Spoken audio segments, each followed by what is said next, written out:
مفسرین کرام کو دیکھا جائے، ابن کثیر ہوں یا قرطبی ہوں یا حضرت امام رازی ہوں یا اس کے علاوہ دیگر جو مفسرین کرام ہیں، اس آیت سے خلافت کو ثابت کرتے ہیں۔ حضرات گرامی، اللہ تعالیٰ نے ارشاد فرمایا وعد اللہ الذین آمنوا منکم۔ اعلیٰ حضرت مجدد دین و ملت نے ترجمہ فرمایا کہ اللہ نے وعدہ دیا ہے ان کو جو تم میں سے ایمان لائے اور اچھے کام کیے۔ کیا وعدہ دیا ہے؟ لَيَسْتَخْلِفَنَّهُمْ فِي الْأَرْضِ، کہ انہیں ضرور بھی ضرور زمین میں خلافت عطا فرمائے گا۔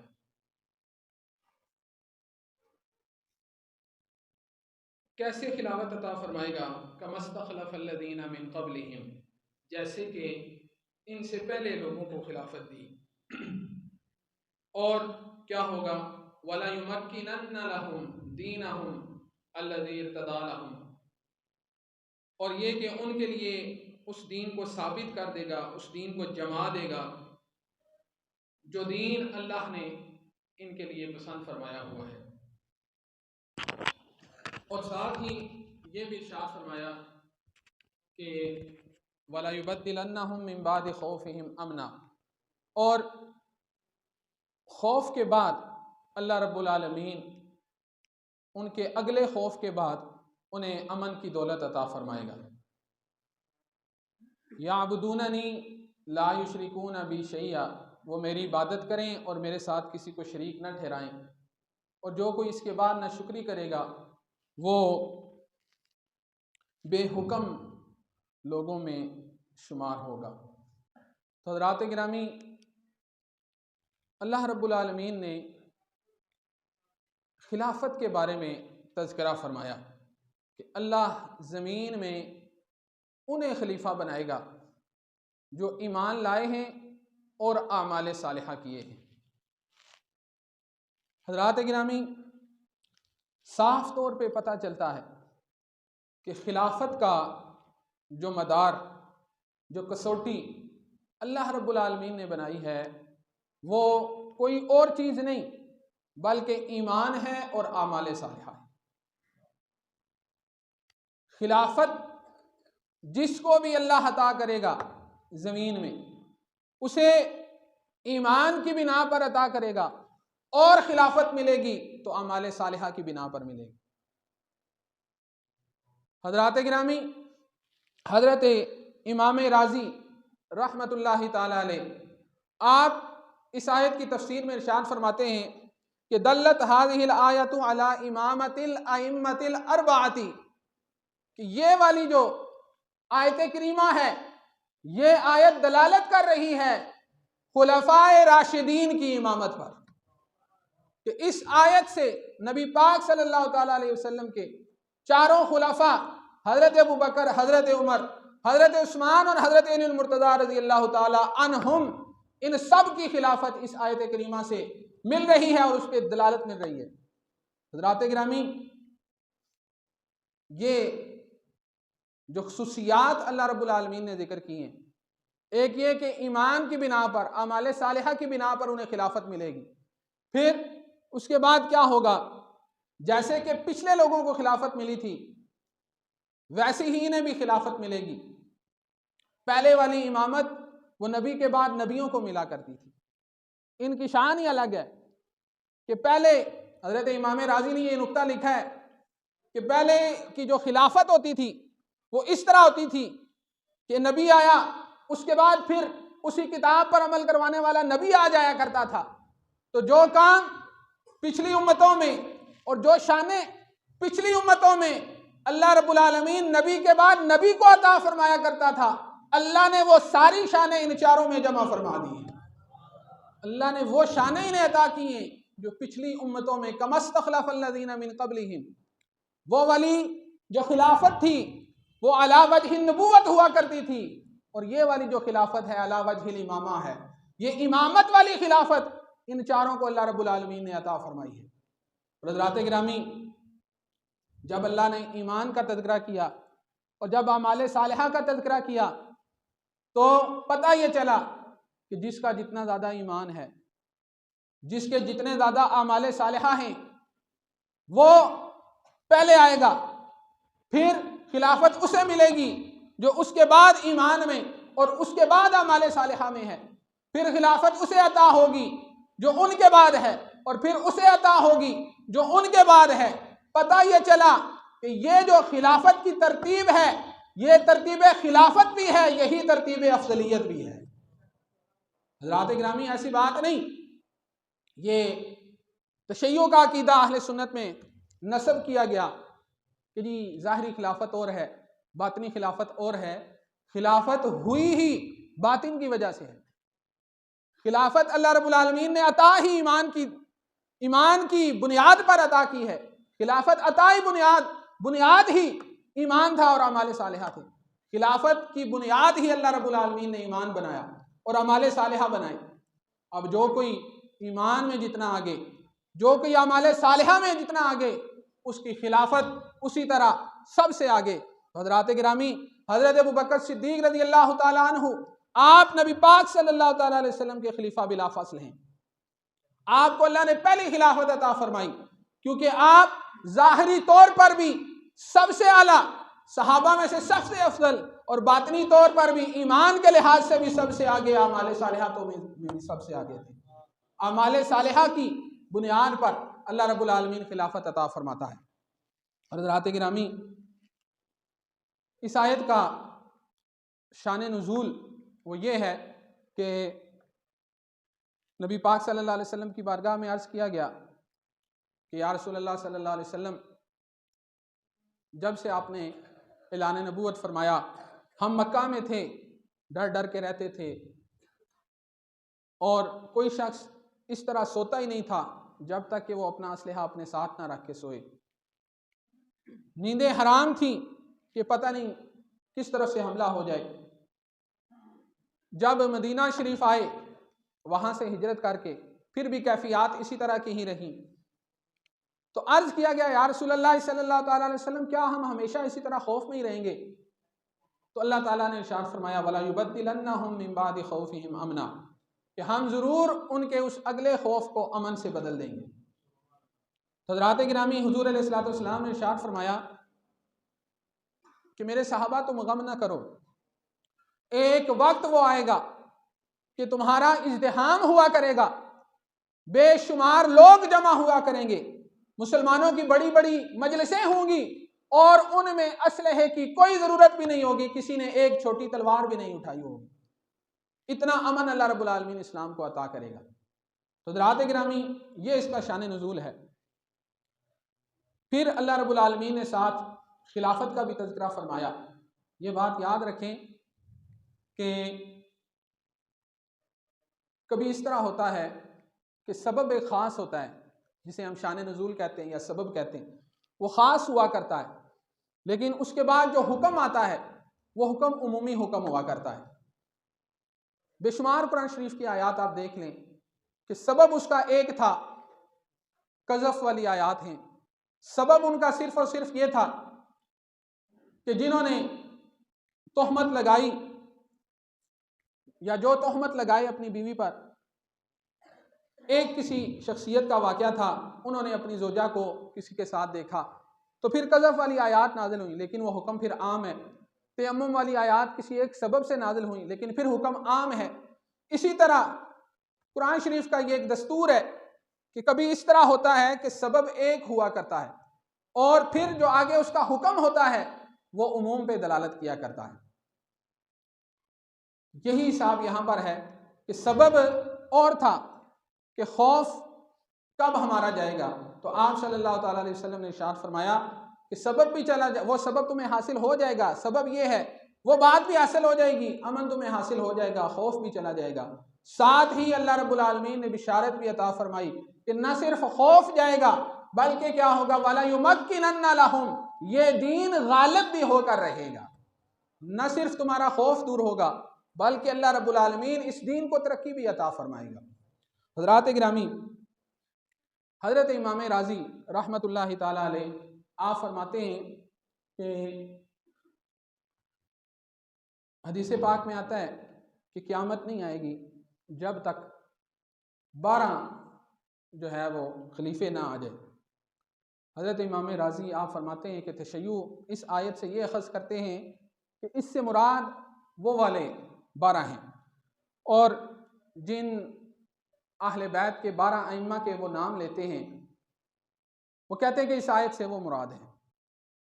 لیکن حضرت امام راضی رحمۃ اللہ تعالیٰ علیہ آپ نے اس کا رد فرمایا ہے، اور رد اس طرح فرمایا ہے کہ اللہ رب العالمین نے ارشاد فرمایا کہ جنہیں میں خلیفہ بناؤں گا انہیں میں زمین میں خلیفہ بناؤں گا، اور انہیں میں زمین میں قدرت اور امامت عطا کروں گا، ساتھ ساتھ وہ باطنی طور پر امام بھی ہوں گے، اور ساتھ ساتھ میں انہیں زمین میں حکمرانی بھی عطا کروں گا۔ 12 ائمہ اہل بیت وہ اس آیت سے اس وجہ سے مراد نہیں ہو سکتے کہ چاہے وہ باطنی طور پر اللہ نے ان کو بہت فضائل اور کمال عطا فرمائے ہیں، لیکن ظاہراً چونکہ انہیں اللہ رب العالمین نے زمین میں بادشاہت، زمین میں حکمرانی نہیں عطا فرمائی، اس آیت میں جن خلفاء کا ذکر ہے انہیں باطنی فضائل کا بھی حامل ہونا چاہیے اور زمین میں حکمران بھی ہونا چاہیے۔ لہذا اس سے مراد خلفاء اربعہ ہیں، یہی خلفاء اربعہ ہیں، اس کے علاوہ کوئی اور نہیں ہو سکتا۔ حضرات گرامی، جس کو اللہ رب العالمین نے جتنی زیادہ ایمان کی دولت عطا فرمائی، جس کو جتنے زیادہ اعمال صالحہ عطا فرمائے، اسی ہی ترتیب سے اللہ رب العالمین نے پھر اسے خلافت بھی عطا فرمائی۔ تو آیت کا میں نے آپ کو پہلے قانون بتایا کہ کبھی سبب ایک ہوتا ہے اور اس کا حکم عام ہوتا ہے، ساری امت کے لیے ہوا کرتا ہے، سوائے حضرات گرامی مفسرین کرام فرماتے ہیں اور علم تفسیر کے اصول تفسیر کے جو ماہرین ہیں وہ یہ کہتے ہیں کہ اگر کوئی خاص وجہ نہ ہو، کوئی خاص سبب نہ ہو تو یہ والا عمومی حکم لگا کرتا ہے، لیکن جہاں عموم کا اعتبار ہی نہ کیا جا سکتے، کچھ ایسی خصوصیات پائی جائیں کہ جس کی وجہ سے کوئی اور حکم نہ لگ سکتا ہو اور حکم عام نہ ہو سکتا ہو، تو وہاں پر وہی خاص ہی حکم ہوا کرتا ہے کہ جس کے بارے میں آیت اترا کرتی ہے۔ حضرات گرامی، علماء کرام اس کی مثال دیتے ہیں کہ وَسَيُجَنَّبُهَا الْأَتْقَى الَّذِي يُؤْتِي مَالَهُ يَتَزَكَّى، یہ والی جو آیات ہیں فرمایا یہ حضرت ابوبکر صدیق رضی اللہ تعالیٰ عنہ کی شان میں اتری۔ اللہ رب العالمین نے ارشاد فرمایا وَسَيُجَنَّبُهَا الْأَتْقَى، حضرت علامہ ابن جوزی رحمۃ اللہ تعالیٰ علیہ وہ کہتے ہیں کہ یجنب ای یبعد عنہا، کہ ان قریب بہت دور کر دیا جائے گا وہ، کون، کس سے، ہاں سے مراد دوزخ ہے، کہ ان قریب بہت دور کر دیا جائے گا دوزخ سے، کون شخص، الاتقا، جو سب سے بڑا متقی ہے، جو سب سے بڑا پرہیزگار ہے۔ اور حضرت علامہ ابن جوزی فرماتے ہیں ہوا ابو بکر رضی اللہ تعالیٰ عنہ، وہ حضرت ابو بکر صدیق رضی اللہ تعالیٰ عنہ۔ تو قرآن نے ادھر فرمایا کہ امامت اور خلافت کا وعدہ میں نے اس سے کیا ہوا ہے، ان لوگوں سے کیا ہوا ہے جو ایمان والے ہیں اور اعمال صالحہ والے ہیں۔ یہاں فرمایا کہ سب سے بڑا متقی اور تقوی کس کو ملا کرتا ہے، جو ایمان والا ہو، اعمال صالحہ والا ہو۔ تو ادھر فرمایا کہ امامت اور خلافت کی جو بنیاد ہے وہ ایمان ہے اور اعمال صالحہ ہے۔ یہاں فرمایا کہ سب سے بڑا ایمان والا، سب سے بڑا اعمال صالحہ والا، یعنی سب سے بڑا متقی وہ جناب ابو بکر صدیق رضی اللہ تعالیٰ عنہ۔ حضرات گرامی، اب اس پہ دیکھیں، اتقا سے مراد سب سے زیادہ تقوی والا، ایک تو ان لفظوں میں ہی جو اس میں تفضیل ہوتا ہے، سب سے بڑا، اللہ اکبر، اکبر تفضیل کا صیغہ، سب سے بڑا، اب یہ ایک ہی شخصیت ہوا کرتی ہے، کوئی دوسرا نہیں ہو سکتا۔ اور پھر اس پہ الف لام داخل ہے، اور الف لام یہ دلالت کرتا ہے اس بات پر کہ یہاں ایک ہی شخصیت مراد ہو سکتی ہے جس کے لیے خاص جو معہود ہے اس کے علاوہ کوئی اور نہیں ہو سکتا۔ اعتراض یہ ہوتا ہے کہ جی الف لام تو جنس کے لیے بھی آ سکتا ہے، تو مراد نہیں ہو سکتا تھا ہر وہ جو اتقا ہو اپنے اپنے لوگوں میں، جو اس وقت کے لوگوں میں اتقا ہو، اس کے لیے یہ آیت ہو سکتی ہے کہ اللہ اسے دوزخ سے دور کر دے، یعنی کہ اس زمانے میں جو اتقا تھا اللہ نے اسے بھی دور کر دیا، جو بعد کے زمانے میں آئے اتقا ہو باقیوں سے، اللہ اسے بھی دوزخ سے دور کر دے گا۔ حضرات گرامی، اس کا جواب یہ ہے کہ اس طرح کا جو الف لام ہوا کرتا ہے، جو موصولہ ہوتا ہے اور اس سے مراد الذی جو اس طرح کرے، الذی جو ایسا ہو، الذی ہوا متقیون، اگر اس طرح والا معنی مراد ہو تو اس میں کبھی بھی وہ اس میں تفضیل پہ داخل ہی نہیں ہوتا کہ ایسا الف لام جو دلالت اس بات پہ کرے کہ اس سے مراد عام ہے اور اس کا صلہ الذی کے معنی میں یہ ہے اور اس کا صلہ ہر وہ جس میں یہ کوالٹی ہو وہ سکتا ہے۔ فرمایا کہ وہ والا الف لام کبھی بھی اس میں تفضیل پہ داخل ہی نہیں ہوتا،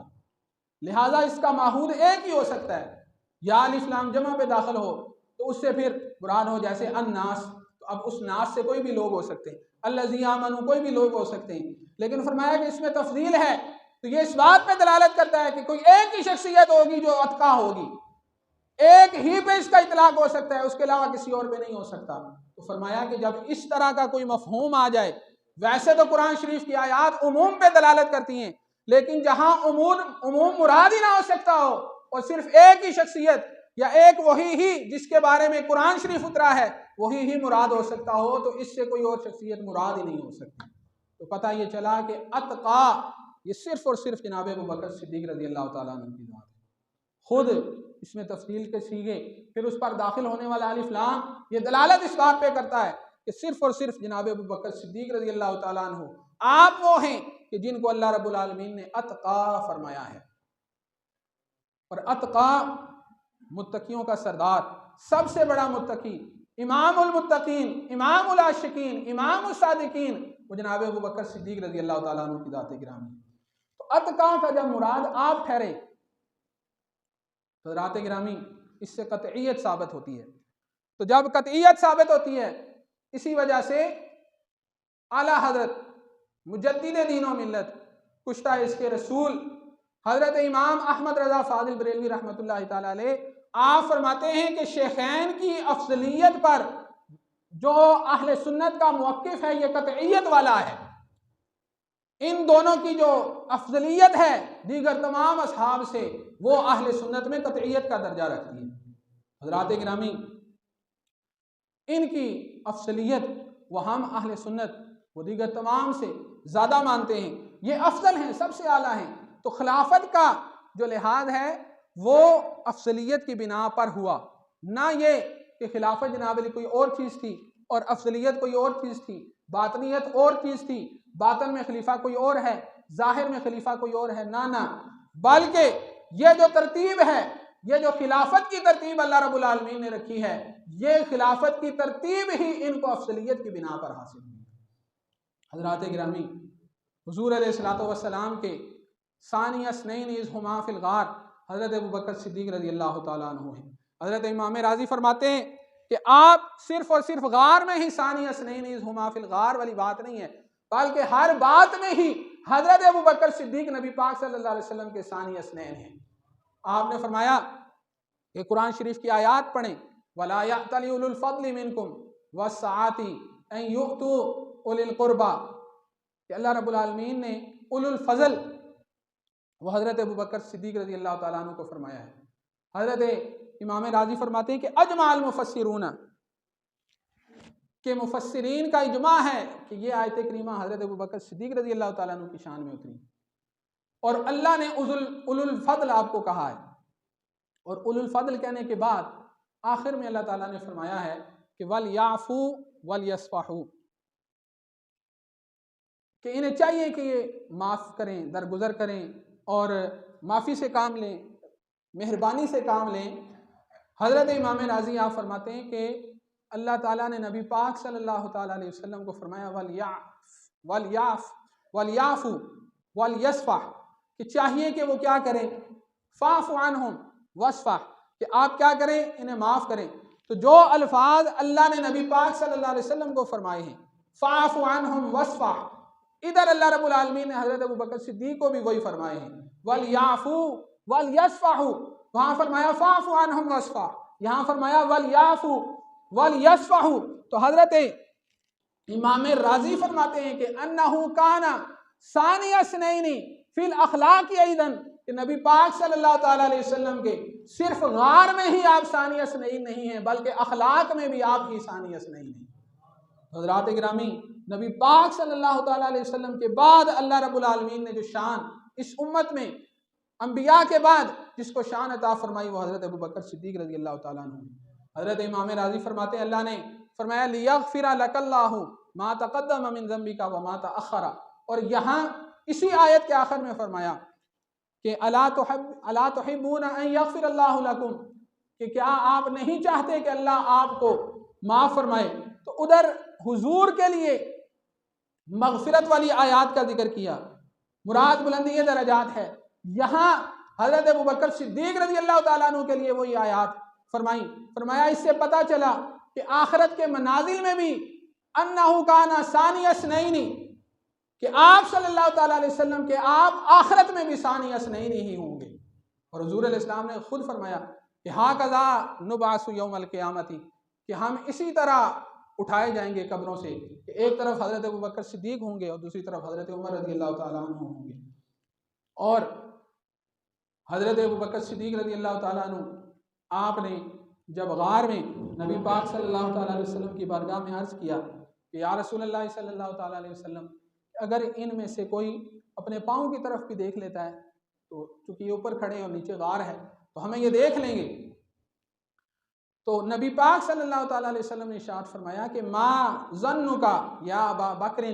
باثنین اللہ ثالثہما، کہ اے ابو بکر تمہارا ان دو کے بارے میں کیا خیال ہے کہ جن کا تیسرا اللہ رب العالمین ہے۔ حضرات گرامی شارحین یہاں کہتے ہیں کہ ایک ترتیب یہ ہے کہ جو ثانی اثنین اذ ہما فی الغار میں ہے کہ اللہ ہے اور نبی پاک صلی اللہ تعالیٰ علیہ وسلم ہیں اور حضرت ابو بکر ہیں۔ ایک ترتیب یہ والی ہے جو حضور علیہ الصلوۃ والسلام نے ارشاد فرمائی ہے کہ باثنین اللہ ثالثہما، کہ یہاں نبی پاک صلی اللہ علیہ وسلم نے اللہ کو پہلا نہیں کہا، اللہ کو ثالث کہا ہے، گویا کہ اشارہ اس طرف فرمایا ہے کہ پہلے ابو بکر سے محبت ہوگی تو نبی پاک صلی اللہ علیہ وسلم کے در پہ پہنچو گے، پھر نبی پاک صلی اللہ تعالیٰ علیہ وسلم کی اطاعت کر کے اللہ کی بارگاہ میں پہنچ سکو گے۔ یہاں پہلے ابو بکر صدیق ہیں پہلے، پھر دوسرے آپ صلی اللہ علیہ وسلم ہیں اور تیسرا اللہ ہے۔ ثانی اثنین اذ ہما فی الغار میں جو اللہ تعالیٰ نے کلام فرمایا وہاں پہ اللہ پہلا ہے، دوسرے رسول ہیں، تیسرے ابو بکر ہیں۔ اس میں ما ظنک میں ابو بکر پہلے ہیں اور نبی پاک صلی اللہ علیہ وسلم دوسرے ہیں اور تیسرا اللہ رب العالمین کی ذات ہے۔ حضرات گرامی، حضرت عبداللہ ابن عمر رضی اللہ تعالیٰ عنہ آپ نے فرمایا کہ لا نعدل بأبی بکر احدا، کہ نبی پاک صلی اللہ تعالیٰ علیہ وسلم کے زمانے میں کننا فی زمان رسول اللہ صلی اللہ تعالیٰ علیہ وسلم کننا فی زمان رسول اللہ صلی اللہ تعالیٰ علیہ وسلم لا نعدل بأبی بکر رضی اللہ تعالیٰ عنہ احدا، کہ نبی پاک صلی اللہ تعالیٰ علیہ وسلم کے زمانے میں ہم حضرت ابو بکر کے ساتھ کسی کو بھی برابر نہیں ٹھہراتے تھے، ثم عمر ثم عثمان رضی اللہ تعالیٰ عنہم ثم نترک اصحاب النبی صلی اللہ تعالیٰ علیہ وسلم نفاضل بینہم، کہ ہم حضرت ابو بکر کو سب سے افضل سمجھتے تھے۔ آپ علیہ السلام کے زمانے کی بات ہے، حضرت ابو بکر کو سب سے افضل سمجھا جاتا تھا، پھر حضرت عمر کو، پھر حضرت عثمان غنی رضی اللہ تعالیٰ عنہ کو، اور پھر اس کے بعد صحابہ کو چھوڑ دیا جاتا تھا۔ ان میں کوئی تفضیل نہیں کی جاتی تھی، ان میں کوئی تفاضل نہیں بیان کیا جاتا تھا کہ یہ اس سے افضل ہیں۔ حضرات گرامی، شرح قائد مشہور کتاب ہے، اس میں بھی جو آپ درس نظامی میں بھی پڑھتے ہیں اس میں بھی یہی ترتیب بیان کی گئی ہے۔ حضرت ابو بکر صدیق رضی اللہ تعالیٰ عنہ کو سب سے افضل بتایا گیا، پھر حضرت عمر کو، پھر حضرت عثمان اور حضرت علی المرتضیٰ رضی اللہ تعالیٰ عنہ۔ ان کے مابین اصحاب اہل سنت میں بحث ہوتی ہے کہ کون افضل ہیں، لیکن انہوں نے لکھا شرح عقائد والے بزرگوں نے کہ پھر بھی جو تیسرا نمبر دیا جاتا ہے وہ حضرت عثمان غنی رضی اللہ تعالیٰ عنہ کو دیا جاتا ہے۔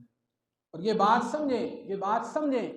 کہ فضیلت، افضلیت یہ روحانی طور پر ہی ہوا کرتی ہے، یہ تشیع کا عقیدہ اہل سنت میں ٹھونس دیا گیا، ظاہری اور تھی اور باطنی اور تھی۔ ظاہراً بھی حضرت ابو بکر صدیق رضی اللہ تعالیٰ عنہ پہلے ہیں، باطناً بھی حضرت ابو بکر صدیق رضی اللہ تعالیٰ عنہ سب سے پہلے ہیں۔ حضرات گرامی، اس کے بعد علامہ کشتلانی نے اس کی شرح میں لکھا کہ اتبع السلف علی انہ افضل امت، کہ سلف کا اس بات پہ اتفاق ہے، اجماع ہے کہ حضرت ابوبکر صدیق رضی اللہ تعالیٰ عنہ اس امت کے سب سے افضل ہیں۔ اور انہوں نے لکھا کہ حضرت امام شافعی اور دیگر بہت سے لوگوں نے اسی ہی بات پر جو ہے وہ اجماع کیا ہوا ہے کہ حضرت ابوبکر صدیق رضی اللہ تعالیٰ عنہ ہی اس امت میں سب سے افضل ہیں۔ اور حضرات گرامی، اور بھی بہت سی چیزیں ہیں